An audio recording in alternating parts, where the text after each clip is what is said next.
Welcome back to dine with Ann. ഇന്ന് നമുക്ക് വളരെ യമ്മി ആയിട്ടുള്ള ഒരു ഡെസേർട്ടിന്റെ റെസിപ്പി നോക്കിയാലോ? Passion fruit souffle. നമ്മൾ ഏത് ബൗളിലാണോ സൂഫ്ലെ തയ്യാറാക്കുന്നത് ആ ബൗൾ നമുക്ക് ആദ്യം ഒന്ന് പ്രിപ്പയർ ചെയ്തെടുക്കണം. ഞാൻ ഇന്നിവിടെ റാംകിൻസിലാണ് ബേക്ക് ചെയ്യുന്നത്. കുറച്ച് ബട്ടർ എടുത്തിട്ടുണ്ട്. റൂം ടെമ്പറേച്ചറിലുള്ള ബട്ടറാണ് എടുത്തിരിക്കുന്നത്. അപ്പം നമ്മൾ കൈ ഉപയോഗിച്ചിട്ട് ഈ ബട്ടർ നന്നായിട്ട് റാംകിൻസിൻ്റെ ഉള്ളിലൊക്കെ നന്നായിട്ടൊന്ന് തേച്ച് പിടിപ്പിക്കണം. റാംകിൻസിന്റെ അടിഭാഗത്തും അതേപോലെ സൈഡ്സിലൊക്കെ നന്നായിട്ട് ഞാൻ ബട്ടർ തേച്ച് പിടിപ്പിക്കുന്നുണ്ട്. ഒപ്പം തന്നെ ഇതിന്റെ എഡ്ജസിൽ, അതായത് വക്കിലും കൂടി ബട്ടർ നന്നായിട്ട് തേച്ച് പിടിപ്പിക്കണം. സാധാരണ നമ്മൾ കേക്ക് ടിന്നൊക്കെ ഗ്രീസ് ചെയ്യുമ്പോൾ എഡ്ജസിൽ നമ്മൾ ഗ്രീസ് ചെയ്യാറില്ല. പക്ഷേ ഈ സൂഫ്ലെ തയ്യാറാക്കുന്ന ബൗള് നമുക്ക് എഡ്ജസും കൂടി ഒന്ന് ഗ്രീസ് ചെയ്തെടുക്കണം. അപ്പം ഞാൻ എല്ലാ റാംകിൻസും ഇങ്ങനെ ഗ്രീസ് ചെയ്തെടുത്തിട്ടുണ്ട്. സാധാരണ നമ്മൾ കേക്ക് ടിൻ ഗ്രീസ് ചെയ്യുമ്പോൾ അത് ഡസ്റ്റ് ചെയ്യാനായിട്ട് മൈദയാണ് ഉപയോഗിക്കുക. പക്ഷേ ഇവിടെ നമ്മൾ കാസ്റ്റർ ഷുഗർ വെച്ചിട്ടാണ് ഡസ്റ്റ് ചെയ്യുന്നത്. കാസ്റ്റർ ഷുഗർ ഇല്ലാന്നുള്ളവരാണെങ്കിൽ പഞ്ചസാര നന്നായിട്ട് ഫൈൻ പൗഡർ ആക്കി ഒന്ന് പൊടിച്ചെടുത്തിട്ട് അത് ഉപയോഗിച്ചാൽ മതിയാവും. കുറച്ച് കാസ്റ്റർ ഷുഗർ ഞാൻ ഈ ബൗളിൻ്റെ ഉള്ളിലേക്ക് ചേർത്ത് കൊടുത്തിട്ടുണ്ട്. എന്നിട്ട് എല്ലാ വശത്തേക്ക് നന്നായിട്ടൊന്ന് സ്പ്രെഡ് ചെയ്ത് കൊടുക്കാം. ഒപ്പം തന്നെ ഇതിൻ്റെ എഡ്ജസ് കൂടി ഈ കാസ്റ്റർ ഷുഗറിലൊന്ന് ഡിപ്പ് ചെയ്തെടുക്കണം. നമ്മൾ ഓൾറെഡി ഈ എഡ്ജസ് ബട്ടർ തേച്ച് പിടിപ്പിച്ചിട്ടുള്ളത് കൊണ്ട് തന്നെ ഈ കാസ്റ്റർ ഷുഗർ നന്നായിട്ട് ഇതിൽ പറ്റി പിടിച്ചോളും. അങ്ങനെ നമ്മൾ റാംകിൻസ് ഇവിടെ റെഡി ആക്കിയിട്ടുണ്ട്. ഇത് നമുക്കിന്ന് സൈഡിലേക്കൊന്ന് മാറ്റി വയ്ക്കാം. ഈ സൂഫ്ലെ ഉണ്ടാക്കാനായിട്ട് ഞാനിവിടെ 2 മുട്ടയാണ് എടുത്തിരിക്കുന്നത്. നമുക്ക് ഈ മുട്ട ഒന്ന് സെപ്പറേറ്റ് ചെയ്തെടുക്കണം. അതിൻ്റെ എഗ് വൈറ്റും അതേപോലെ തന്നെ യോക്കും നമുക്കൊന്ന് സെപ്പറേറ്റ് ചെയ്തെടുക്കണം. ഞാനിവിടെ കൈ ഉപയോഗിച്ചിട്ട് തന്നെയാണ് കേട്ടോ സെപ്പറേറ്റ് ചെയ്യുന്നത്. ഈ മുട്ട ഒന്ന് പൊട്ടിച്ച് കയ്യിലേക്ക് ഞാൻ ഒഴിച്ചു കൊടുത്തിട്ടുണ്ട്. എന്നിട്ട് ഒന്ന് അങ്ങോട്ടും ഇങ്ങോട്ടും തിരിച്ച് കിട്ടു കഴിഞ്ഞാൽ ഇതിൻ്റെ എഗ് വൈറ്റും യോക്കും സെപ്പറേറ്റായി കിട്ടുന്നുണ്ട്. 2 മുട്ടയെ നമുക്ക് ഇതേപോലെ സെപ്പറേറ്റ് ചെയ്തെടുക്കാം. നമുക്ക് ഈ സൂഫ്ലെ ഉണ്ടാക്കാനായിട്ട് 2 എഗ് വൈറ്റ്സും അതേപോലെ 1 എഗ് യോക്കാണ് ആവശ്യമുള്ളത്. അത് കാരണം തന്നെ എഗ് വൈറ്റ്സ് 2 ഞാൻ ഒരു ബൗളിലേക്ക് ചേർത്ത് കൊടുത്തിട്ടുണ്ട്. എഗ് യോക്ക് ഞാൻ 2 സെപ്പറേറ്റ് ബൗളിലാണ് ചേർത്തിരിക്കുന്നത്. നമുക്കിതിൽ 1 എഗ് യോക്ക് മാത്രമാണ് ആവശ്യമുള്ളത്. പ്രത്യേകം ശ്രദ്ധിക്കണം കേട്ടോ. ഇനി നമ്മൾ എടുത്തു വെച്ചിട്ടുള്ള എഗ് വൈറ്റ്സ് ഒരു ബൗളിലേക്ക് ഞാൻ ചേർത്ത് കൊടുക്കുന്നുണ്ട്. നമ്മൾ ബീറ്റ് ചെയ്യുന്ന ബൗളിൽ ഒട്ടും തന്നെ ജലാംശം പാടില്ല, അത് പ്രത്യേകം ശ്രദ്ധിക്കണം.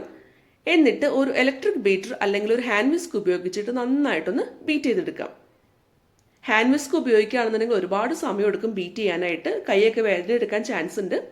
അപ്പോൾ ഇലക്ട്രിക് ബീറ്റർ ഉള്ളവരാണെന്നുണ്ടെങ്കിൽ ബീറ്റർ ഉപയോഗിച്ചിട്ട് തന്നെ ബീറ്റ് ചെയ്തെടുക്കാനായിട്ട് പ്രത്യേകം ശ്രദ്ധിക്കാം കേട്ടോ. നല്ല ഫ്ലഫി ആയിട്ട് വന്ന് നല്ല സ്റ്റിഫ് പീക്സ് വരുന്നത് വരെ നമുക്ക് ഈ എഗ് വൈറ്റ്സ് ഒന്ന് ബീറ്റ് ചെയ്തെടുക്കണം. ഇപ്പോൾ നമ്മുടെ ഈ എഗ് വൈറ്റ്സ് ഓൾമോസ്റ്റ് റെഡിയായി നമുക്ക് കിട്ടിയിട്ടുണ്ട്. മിക്കവർക്കും അറിയാമായിരിക്കും ഈ എഗ് വൈറ്റ്സ് സ്റ്റിഫ് പീക്സ് ആയിന്ന് എങ്ങനെയാണ് അറിയാമെന്നുള്ളത്. നമ്മൾ ബീറ്റ് ചെയ്തിട്ടുള്ള എഗ് വൈറ്റ്സിൻ്റെ ബൗളൊന്ന് കമത്തി നോക്കുക. അത് താഴേക്ക് വീഴുന്നില്ല എന്നാണെങ്കിൽ ഇത് കറക്റ്റായിട്ട് നമുക്ക് ബീറ്റ് ആയിട്ടുണ്ടെന്നാണ് എൻ്റെ അർത്ഥം. ഞാനിവിടെ 3 പാഷൻ ഫ്രൂട്ടിൻ്റെ പൾപ്പാണ് എടുത്തിരിക്കുന്നത്. ഇത് ഉപയോഗിച്ചിട്ടാണ് നമ്മളിന്ന് സൂഫ്ലെ തയ്യാറാക്കുന്നത്. ഞാൻ ഈ പാഷൻ ഫ്രൂട്ടിൻ്റെ പൾപ്പ് ഒരു അരിപ്പയിലേക്ക് ചേർത്ത് കൊടുക്കുന്നുണ്ട്. നമുക്കിതിൻ്റെ കുരു ഒന്നും ആവശ്യമില്ല. നമ്മളൊരു ഡെസേർട്ടൊക്കെ ഉണ്ടാക്കുമ്പോൾ സീഡ്സ് ഒക്കെ കടിക്കാൻ കിട്ടാൻ നല്ലതല്ലോ. അപ്പോൾ നമുക്കിതൊന്ന് അരിച്ചെടുക്കണം. അപ്പോൾ അതിന് വേണ്ടിയിട്ട് ഈ പൾപ്പ് ഫുൾ ഞാൻ ഒരു അരിപ്പയിലേക്ക് ചേർത്ത് കൊടുക്കുന്നുണ്ട്. എന്നിട്ട് ഒരു സ്പൂൺ ഉപയോഗിച്ചിട്ട് നന്നായിട്ടൊന്ന് മിക്സ് ചെയ്തെടുക്കാം. എന്നിട്ട് അതിൻ്റെ ജ്യൂസ് മാത്രം നമുക്കൊന്ന് എക്സ്ട്രാക്ട് ചെയ്തെടുക്കണം. നന്നായിട്ട് മിക്സ് ചെയ്യുക. ഒന്ന് സ്പൂൺ കൊണ്ട് പ്രസ്സൊക്കെ ചെയ്ത് കൊടുക്കുമ്പോൾ ഫുൾ ജ്യൂസ് നമുക്ക് എക്സ്ട്രാക്റ്റ് ആയി കിട്ടും. സീഡ്സ് മാത്രമാണ് അതിൽ ബാക്കി വരിക. ഞാനിപ്പോൾ പർപ്പിൾ കളർ പാഷൻ ഫ്രൂട്ടാണ് എടുത്തിരിക്കുന്നത്. നിങ്ങളുടെ കയ്യിൽ ഏത് കളറാണോ ഉള്ളത് അതെടുക്കാം, കുഴപ്പമൊന്നുമില്ല. ഏതെടുത്താലും നല്ല ഫ്ലേവർഫുൾ ആയിരിക്കും ഈ ഡെസേർട്ട്. ഇനി നമ്മൾ എടുത്തു വെച്ചിട്ടുള്ള 1 എഗ് യോക്ക് ഈ പാഷൻ ഫ്രൂട്ടിൻ്റെ ജ്യൂസിലേക്ക് ഞാൻ ചേർത്ത് കൊടുക്കുന്നുണ്ട്. ഇനി ഇതിലേക്ക് മധുരത്തിന് വേണ്ടിയിട്ടും കാസ്റ്റർ ഷുഗറാണ് ഞാൻ ആഡ് ചെയ്യുന്നത്. 4 ടേബിൾ സ്പൂൺ കാസ്റ്റർ ഷുഗറാണ് ഞാൻ ചേർത്ത് കൊടുക്കുന്നത്. നമ്മൾ അളന്നെടുക്കുമ്പോൾ അതൊന്ന് വടിച്ചെടുക്കാനായിട്ട് പ്രത്യേകം ശ്രദ്ധിക്കണം കേട്ടോ.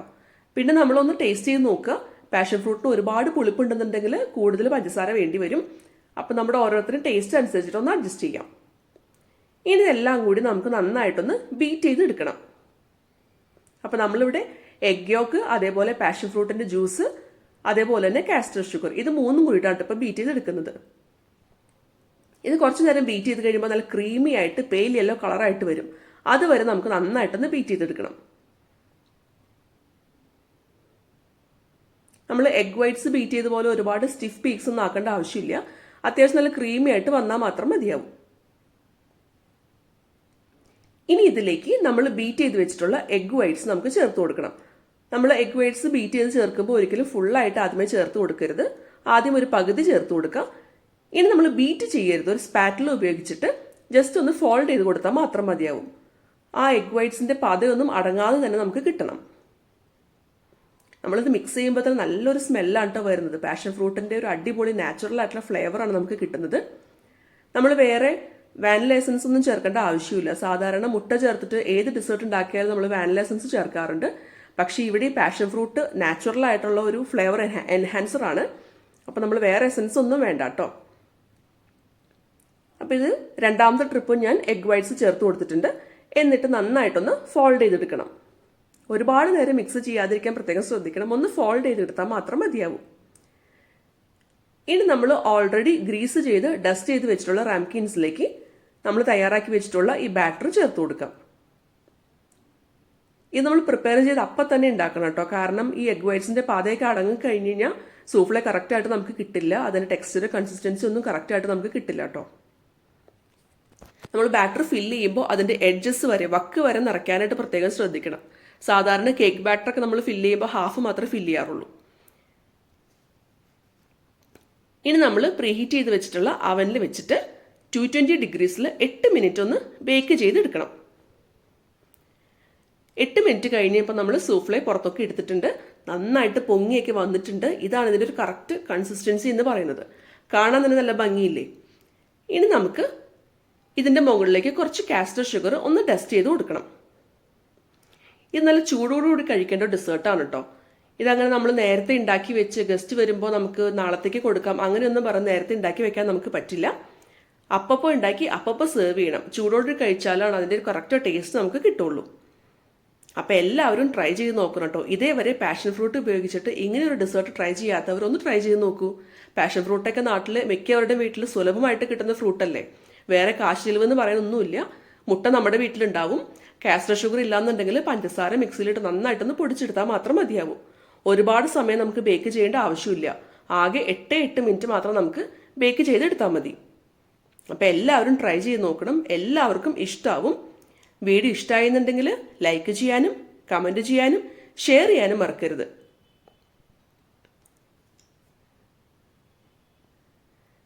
എൻ്റെ ചാനൽ ആദ്യമായിട്ട് കാണുന്നവരാണെങ്കിൽ ഒന്ന് സബ്സ്ക്രൈബ് ചെയ്തോളൂ കേട്ടോ. സബ്സ്ക്രൈബ് ചെയ്യുമ്പോൾ ഒപ്പം കാണുന്ന ആ ബെൽ ഐക്കൺ പ്രസ് ചെയ്യാൻ മറക്കരുത്. അതിൽ ഓൾ എന്നുള്ള ഓപ്ഷൻ ഇനേബിൾ ചെയ്യാൻ മറക്കരുത് കേട്ടോ. എന്നാൽ മാത്രമാണ് ഞാൻ ഇടുന്ന വീഡിയോയുടെ നോട്ടിഫിക്കേഷൻസ് ഒക്കെ നിങ്ങൾക്ക് കിട്ടുള്ളൂ. വീണ്ടും വേറൊരു അടിപൊളി റെസിപ്പി ആയിട്ട് അടുത്ത വീഡിയോയിൽ കാണാം. ബൈ.